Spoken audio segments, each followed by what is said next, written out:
शासनाच्या जलजीवन मिशन योजनेच्या कामाचे 1,40,00,000 रुपयांचं बिल थकल्यानं ठेकेदारानं आत्महत्या केली।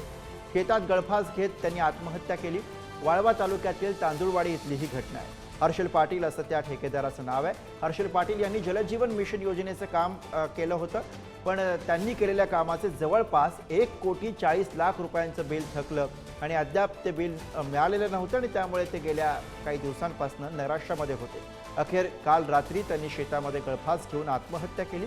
हर्षल पाटील यांनी जलजीवन मिशन योजनेची कामं करण्यासाठी खासगी सावकाराकडनं जवळपास 65 लाखांचं कर्ज घेतलं होतं आणि त्यातून त्यांनी ही कामं पूर्ण केली होती, पण या कामाची रक्कम शासनानं त्यांना गेल्या वर्षभरापासून दिली नव्हती आणि त्यामुळे ते नैराश्यात होते। माननीय हर्षल पाटील वय वर्ष 35 वर्ष यांनी काल सांगली येथे गळफास घेऊन आत्महत्या केली आहे। याचं कारण म्हणजे जलजीवन मिशन मध्ये त्यांचे जवळपास 1.5 कोटी रुपयाचे देयक गेल्या वर्षभरापासून प्रलंबित होते आणि ते बिल मागण्यासाठी ते कायम तगादा लावत होते शासनाकडे, परंतु शासनाने बिल दिलेले नाही।